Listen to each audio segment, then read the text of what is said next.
राकेश और आरोही शादी के पहले आपस में एक दूसरे को बहुत प्यार करते थे।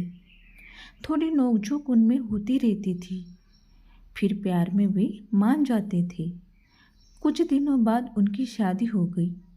कुछ दिन तो बहुत ही मज़े में कटा, लेकिन इसके बाद उनमें हर छोटी मोटी बात को लेकर नोकझोंक होनी शुरू हो गई थी।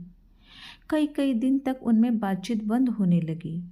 आज दोनों की सालगिरह थी, लेकिन लड़की ने जानबूझकर लड़के को नहीं बताया। वो देखना चाहती थी कि उसके पति को याद है या नहीं। पर आज पति सुबह ही उठा और नहा धोकर जल्दी ही बाहर चला गया। बीवी रुसाई हो गई।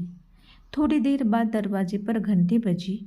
उसने दरवाज़ा खोला और देखा कि उसका पति गुलदस्ते और उपहारों के साथ एनिवर्सरी सरप्राइज लाया था। उसने उपहार लेकर पति को गले से लगा लिया। फिर पति घर के अंदर चला गया। तभी बीवी के मोबाइल पे पुलिस वाले का कॉल आया और उसने कहा कि तुम्हारे पति की लाश मिली है।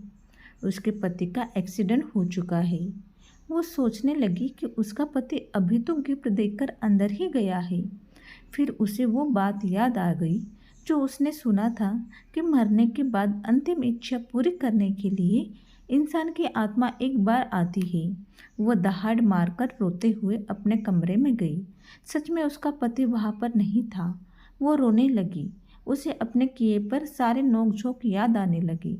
वो चिल्लाने लगी, please come back, please come back, मैं कभी नहीं लड़ूंगी। तभी बाथरूम से उसका पति निकला और रोने का कारण पूछा। वो उसके सीने से लिपट गई और रोने लगी। फिर सारी बात बताई। तब पति ने बताया, आज सुबह उसका पर्स चोरी हो गया था। ऐसे ही ज़िंदगी में कई अहम रिश्ते और दोस्ती होते हैं जिनका महत्व हमें तब समझ आता है जब वो हमें नहीं होते। प्यार बांटिए, नफरत कहाँ तक ढो पाएंगी। रिश्ते की अहमियत को समझिए।